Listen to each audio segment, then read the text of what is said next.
Bien, bonjour, frères et sœurs. Bien de retour dans nos études de la vie, sous le soleil. Où est-ce que Colette est en train de nous faire visiter toutes sortes de cavernes, pardon, de la sagesse, et des points très importants. Et va revenir sur un de ces points-là. Ces choses pliées qu'on ne peut pas déplier et qui viennent de Dieu. On arrive à un nouveau chapitre, mais toujours une même vieille idée. C'est un peu comme s'il va nous amener au proche d'un beau grand précipice, puis nous demander de vraiment examiner ce précipice profond, cette chose troublante. Mais il y a une raison. Et nous, on va découvrir cette raison ensemble. En lisant et analysant, on va essayer de découvrir pourquoi tu veux qu'on regarde dans ce précipice qui est devant nous. Donc, nous continuons, chapitre 9, verset 1. Oui, j'ai appliqué mon cœur à tout cela. J'ai fait de tout cela l'objet de mon examen. Et j'ai vu que les justes et les sages et leurs travaux sont dans la main de Dieu. Et l'amour aussi bien que la haine. Les hommes ne savent rien. Tout est devant eux. Je crois qu'il y a trois choses, au moins, à examiner ou à voir dans ce texte. La première, bien sûr, c'est son observation. Il le répète, il a appliqué son cœur. Il a fait tout cela l'objet de son examen. Il a vu trois façons de vraiment dire j'ai bien analysé ce sujet. Ce que je vais vous présenter, moi j'ai plongé dans la profondeur de la Bible et je vous en parler. Qui m'amène au deuxième point. Regardez à quel point il s'est centré sur Dieu. Tout est dans la main de Dieu. On l'a vu dès chapitre 3, même jusqu'à la fin du chapitre 2. Colette est très Dieu-centrique. Comment tout est de lui, par lui et pour lui. Ça nous dépasse des fois, mais c'est correct parce que ça revient à lui. On manque jamais ça. Et qu'est-ce qui est dans la main de Dieu exactement? C'est quand même la troisième chose. Comment c'est juste et sage? Deux façons de parler de la même sorte de personne. Quelqu'un qui est juste va vivre selon la sagesse. Quelqu'un qui est sage, c'est parce qu'il a compris que c'est ça qui est important. Il est donc juste. Et ils font tous leurs efforts. Mais les résultats, ils font leurs travaux, mais les résultats, l'amour ou la haine, ils ne savent rien. Ils ne connaissent pas les résultats. C'est dans la main de Dieu. C'est Dieu qui décide. Tu fais tout ce que tu as à faire, mais tu ne peux pas savoir si ça va récolter du fruit. Pas être certain. Et ne manquez pas comment il mentionne que tout est devant eux. Parce que ceci va nous amener au prochain verset. Verset 2. Où est-ce que Colette continue, mais dit, tout arrive également à tous. Même sort pour le juste et pour le méchant. Pour celui qui est bon et pur, et pour celui qui est impur. Pour celui qui sacrifie, pour celui qui ne sacrifie pas. Il en est du bon comme du pécheur. De celui qui jure comme de celui qui craint de jurer. Là, les catégories ont changé. On a le juste et sage, mais là, maintenant, il nous parle aussi du méchant. C'est un peu comme si Colette met deux colonnes devant nous. Le juste, le méchant, puis là, il commence à les décrire. Il donne des caractéristiques. D'un bord, tu as celui qui est bon, qui est pur. Celui qui cherche à vraiment faire les sacrifices demandés et même à s'engager envers Dieu par ce vœu qu'il mentionne à la fin. Mais de l'autre côté, tu as le méchant, le pécheur. Celui qui est impur et qui ne va jamais offrir de sacrifice devant Dieu. Il ne veut surtout pas s'engager envers lui. Deux catégories qui vont dire, il y en a un qui est vraiment pire que l'autre. Sauf qu'il va leur arriver la même chose. En cette chose future, il y en a un qui va être égal pour tout le monde. Nous, on sait qu'est-ce que c'est. On sait où est-ce qu'il veut s'enligner.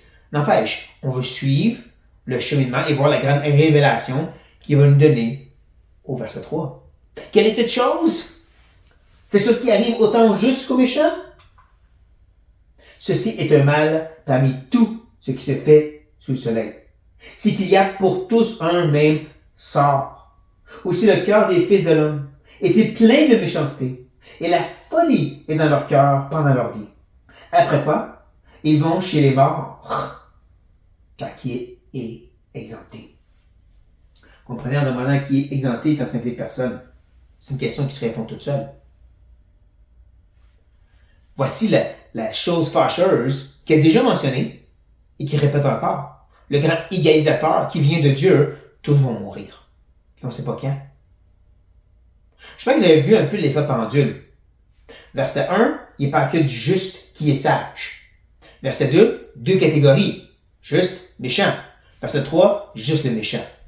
Ou comme il dit, celui qui est plein de méchanceté, la folie dans son cœur, tous sont pécheurs. Mais ultimement, autant méga pécheur comme méga bini finit par mourir. Tous leurs efforts ne vont pas empêcher ça. Le juste ne peut pas être certain que toute son obéissance va donner une bonne récolte.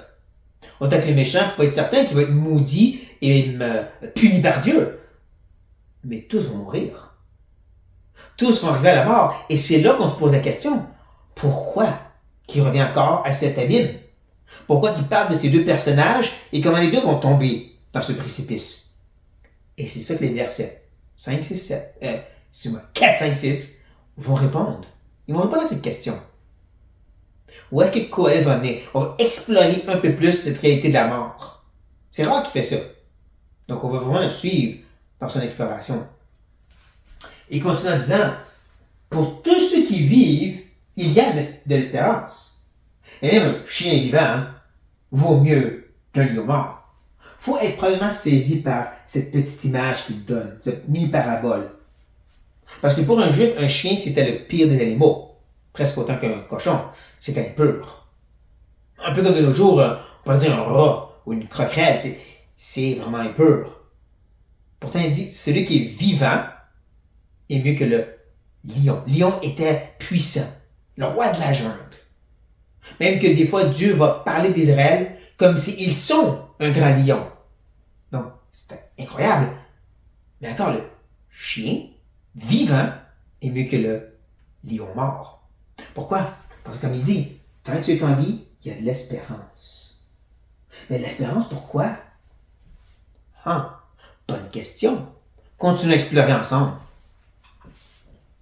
Les vivants, en effet, savent qu'ils mourront. Mais les morts ne savent rien. Il y a pour eux plus de salaire, puisque leur mémoire est oubliée. Je pense que c'est un des versets qui est souvent mal compris et même tordu par les sectes qui se basent sur la Bible. Les sectes comme les témoins de Jéhovah. Prenez un verset comme ceci, puis il dit, haha, tu vois, c'est la preuve. Après la mort, on fait juste dormir. Ensuite, il y a un jugement, puis il y en a qui disparaissent, anéantis, et d'autres qui vivent. Mais ça, c'est mal comprendre le passage. C'est d'oublier ou de négliger deux aspects. Première, Kohelet n'est pas en train de donner de la théologie sur la vie après la mort. On l'a vu, son focus, sa concentration principale, c'est la vie sous le soleil. C'est le fait qu'il nous fait explorer un peu la mort, c'est pas pour nous donner une grosse théologie solide sur qu'est-ce qui arrive après la mort. La deuxième chose, c'est qu'est-ce qu'il dit exactement? Quand il dit que les morts ne savent rien, il est en train de dire qu'ils ne sont pas conscients? Non. Parce qu'on a contraste avec le fait que ceux qui sont vivants savent quoi ça, qu'est-ce qui se passe sous le soleil. Ils savent qu'il y a encore une possibilité qu'ils vont mourir. Mais celui qui est de l'autre côté, il n'y a plus de tout ça à savoir. Même qu'il y a des bonnes preuves bibliques de montrer qu'il y a des gens qui sont morts dans les séjours dans la place d'attente, n'ont aucune connaissance de ce qui se passe sur la terre présentement. Aucune information. Contrairement à ce que les films disent, ils ne savent pas. Ils sont dans une place d'attente. Quand ils parlent que leur mémoire est oubliée, c'est pas eux, mais c'est le fait qu'eux sont oubliés. Et on ne se rappelle pas des gens du passé. Même les grands personnages historiques, on n'a pas toute l'information sur eux. Beaucoup de spéculations par les historiens.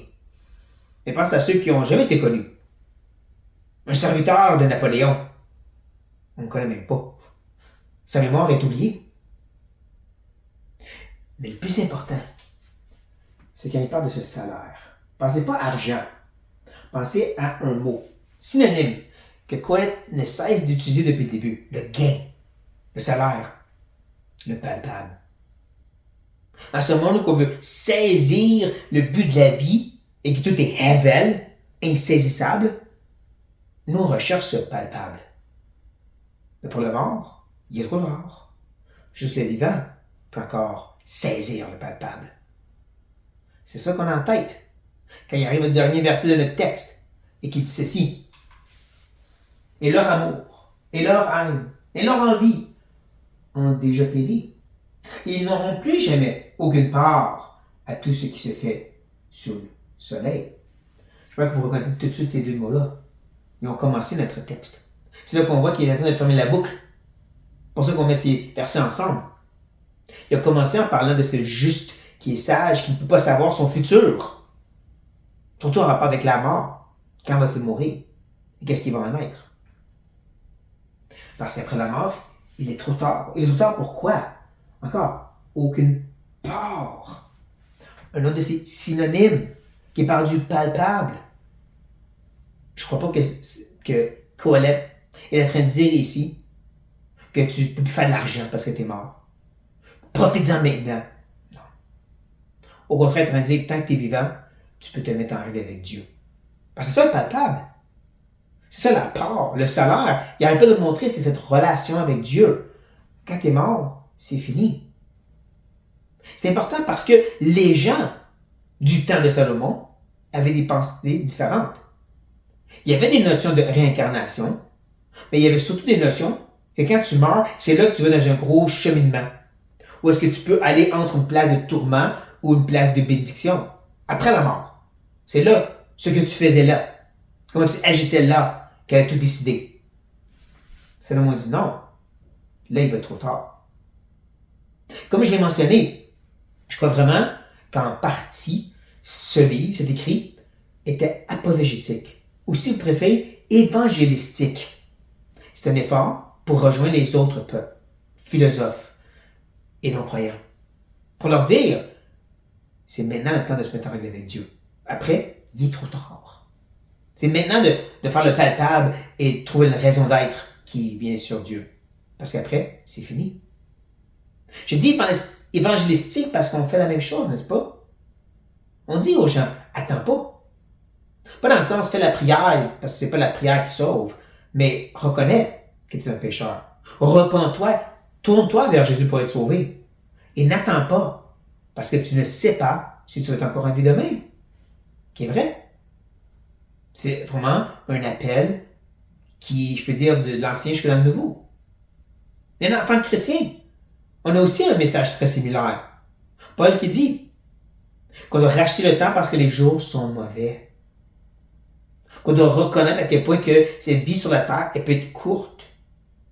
Ou comme Jacques nous dit, ne dis pas que demain tu vas aller faire ceci, faire cela, mais si Dieu le veut, parce que tu ne sais pas.